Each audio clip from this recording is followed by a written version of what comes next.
Imagine a moment when time seems to freeze. Shells are exploding around you, fragments are whistling in the air, and the earth is shaking from explosions. You are wounded and exhausted from the battle, but suddenly you notice something terrible. An enemy grenade falls right into the center of your comrades' group. You only have a split second to make a decision that will change everything. What would you do? Most people would instinctively jump to the side, trying to escape. But Richard Bush did something else. He did something that seems impossible, something that contradicts the very instinct of self-preservation.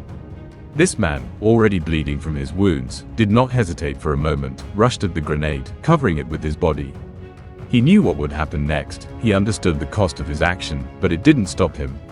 The most incredible thing is that he survived. Yes, you heard right. After the grenade exploded under his body, this indomitable warrior remained alive, although doctors later called it a miracle. Today we will tell you the full story of the heroic deed of Richard Earl Bush, a man who sacrificed himself for his brothers in arms and lived to tell about it.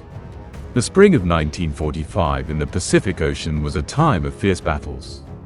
The war was coming to an end, but the Japanese troops were not going to give up without a fight. Okinawa Island became the site of one of the bloodiest battles of the entire Pacific campaign. It was here, on the rocky slopes of Mount Yaetake, that events unfolded that would forever change the life of one Marine. Richard Earl Bush was an ordinary corporal in the United States Marine Corps. He was only 23 years old, but he already had considerable combat experience. He went through many battles, saw the death of his comrades, and more than once came close to death himself. But nothing could have prepared him for what would happen on April 16, 1945. Mount Yaetake was a strategically important height, which the Japanese turned into a real fortress. They fortified themselves on rocky cliffs, creating a layered defense with many firing points, machine gun nests and artillery positions. Every meter of this damn mountain was shot at, every path was shot from several points at the same time. The American command understood that it would be incredibly difficult to take this position, but there was no choice. The mountain had to be captured in order to advance further. The morning of April 16th began with heavy artillery training. American guns rained down tons of shells on the Japanese positions, trying to suppress the enemy's firing points. It seemed that after such a bombardment, nothing would remain alive on the mountain, but it was an illusion. The Japanese learned to survive artillery attacks in deep cover, and then quickly take up combat positions as soon as the infantry attack began. Corporal Bush led his squad of Marines, a group of young men, many of whom had seen the war for the first time. They trusted their corporal. They knew that he was an experienced fighter who would not leave them in trouble.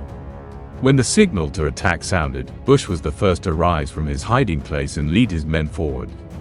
Climbing the rocky slope turned into a real hell. As soon as the Americans started moving, heavy fire rained down on them. Japanese machine gunners, mortarmen and snipers opened fire from all barrels. The air was filled with the whistling of bullets and the roar of explosions. People were falling, screaming, but Bush's squad continued to move forward. The corporal showed amazing courage and composure under fire. He coordinated the actions of his fighters, set goals, and encouraged the discouraged.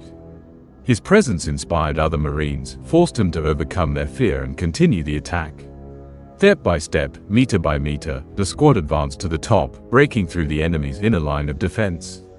But the Japanese were not going to give up the positions. They fought with the desperation of the doomed, realizing that there was nowhere to retreat to. The intensity of the fire only increased, and soon Bush felt a burning pain. A shell fragment hit his body, leaving a serious wound. Blood gushed from the wound, and his strength began to fail, but the corporal continued to command his men. His comrades insisted that he go back to the doctors, but Bush refused. He understood that every experienced fighter counted now, and that without him, the squad might falter and retreat. Despite the pain, he continued to lead the attack until his men reached the edge of the rocky cliff where the main Japanese fortifications were located. By this time, Bush's condition had deteriorated so much that he still had to accept the help of an orderly. They sat him down in a relatively safe place, began to treat the wound and prepare for evacuation. The corporal was in a semi-conscious state, but he was still following the course of the battle, trying to figure out how his men were doing. And at that moment, something happened that would change his life forever. A Japanese soldier hiding nearby threw a grenade towards a group of American Marines who were hiding very close to the wounded corporal. The grenade landed right in the center of the group, among several soldiers. Time seemed to slow down. Bush saw the grenade, saw the faces of his comrades who had not yet realized the deadly danger. He understood that in seconds there would be an explosion that would kill or maim most of them. He didn't have time to shout a warning, didn't have time to ponder or weigh his options. The instinct of self-preservation screamed, "Turn away. Hide. Save yourself." But something stronger, something deep in the soul of this man made him act differently. With the last of his strength, the wounded corporal, bleeding profusely, rushed forward and rushed at the grenade. He covered her with his body, pinned her to the ground, wrapped his arms around her, as if trying to strangle this deadly device. His companions watched in horror, realizing what was about to happen. Some tried to jump away, others froze in shock. And then there was an explosion. The powerful detonation lifted Bush's body, shrapnel pierced his flesh, and the shockwave shook his internal organs. The pain was unimaginable, but the corporal took it upon himself, becoming a human shield between the grenade and his comrades. His body absorbed most of the fragments and energy of the explosion, saving the lives of the people standing nearby. When the smoke cleared, the Marines were horrified to see the wounded, bloody body of their corporal. It seemed incredible that he was still alive, but somehow Bush's heart continued to beat. Paramedics immediately began to provide assistance, although many believed that it was pointless, the wounds were too serious. Bush lost several fingers on his hands, his body was riddled with shrapnel, and his internal organs were damaged. The blood loss was enormous, and the doctors who admitted him to the field hospital gave him almost no chance of survival. But Corporal Bush turned out to be an incredibly resilient man. He went through multiple surgeries, teetered on the edge of life and death for weeks, and struggled with infections and complications. There were moments when doctors were already preparing to announce his death, but each time he returned, he clung to life with the same tenacity with which he fought on the battlefield. Gradually, very slowly, Bush's condition began to stabilize. His young, trained body, hardened by war, managed to cope with injuries that would have killed most people. The doctors called it a miracle, and the comrades called it the strength of the spirit of a real Marine. The news of Corporal Bush's feat spread quickly through the troops. His story inspired the soldiers, reminded them of what they were fighting for, a brotherhood and willingness to sacrifice themselves for their comrades. The command immediately presented him with the highest military award, the Medal of Honor. President Harry Truman personally presented Bush with this award at a ceremony at the White House.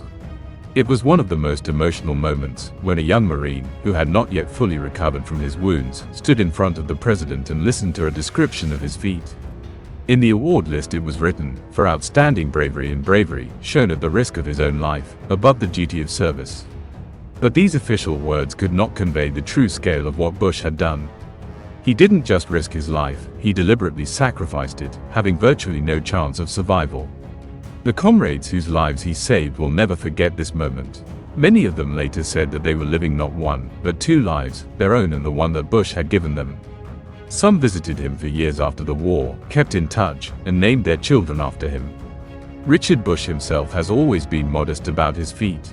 He didn't consider himself a hero, he said he just did what he had to do, that anyone in his place would have done the same.